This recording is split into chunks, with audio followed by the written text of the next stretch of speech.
নাট্যকার এই চিঠিটি লিখেছিলেন, যে চিঠিটি পড়লে বা শুনলে আমরা বুঝতে পারবো যে তিনি কিন্তু সমস্ত জাতি বর্ণ নির্বিশেষে সবাইকে নিয়ে আপন করে চলার কথাই বলেছেন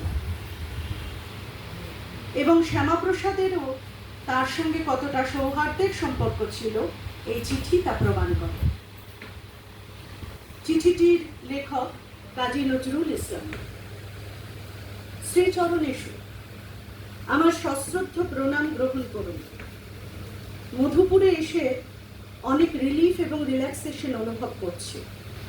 মাথার যন্ত্রণা অনেকটা কমেছে, জিহ্বার জড়ত্ব সামান্য কমেছে। আপনি এত সত্বর আমার ব্যবস্থা না করলে হয়তো কবি মধুসূদনের মতো হাসপাতালেই আমার মৃত্যু হতো। আমার স্ত্রী আজ প্রায় 5 বছর পঙ্গু হয়ে শয্যাগত হয়ে পড়ে আছেন। ওকে অনেক কষ্টে এখানে এনেছি। ওর অসুখের জন্যই এখনো 7,000 টাকা ঋণ রয়েছে। এর মধ্যে মারোয়ারি ও কাবলিওয়ালাদের ঋণই বেশি। হক সাহেব যখন আমার কাছে এসে কাঁদতে থাকেন যে আমায় রক্ষা করো, মুসলমান ছেলেরা রাস্তায় বেরোতে দিচ্ছে না, আমি তখন মুসলিম লীগের ছাত্র ও তরুণ দলের লিডারদের ডেকে তাদের শান্ত করি। তারপর অ্যাসেম্বলির সমস্ত মুসলমান মেম্বারদের কাছে আমার আবেদন আমি করি। তারা আমার আবেদন সবাই শোনেন। 74 জন মেম্বার হক সাহেবকে সমর্থন করতে রাজি হলেন।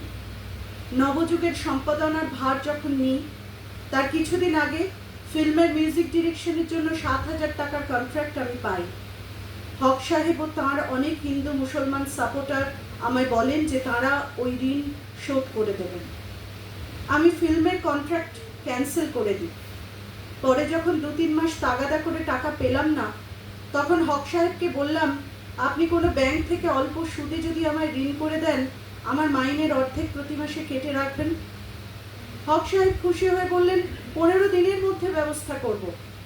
তারপর 7 মাস কেটে গেল, আজ নয় কাল করে। তার সাপোর্টাররা উদাসীন হয়ে রইলেন। আপনি জানেন, সেক্রেটারিয়েটে আপনার সামনে হক সাহেব বললেন কাজী ঋণ শোধ করে দিতে হবে। আপনিও আমাকে বললেন ও হয়ে যাবে। আমি নিশ্চিত মনে কাজ করলাম। আপনি জানেন, হিন্দু মুসলমান ইউনিটির জন্য আমি আজীবন কবিতায় গানে গদ্যে দেশবাসীকে আবেদন করেছি। সেসব সাহিত্যে স্থান পেয়েছে। সে গান বাংলার হাটে ঘাটে পল্লীতে নগরে নগরে গীত হয়।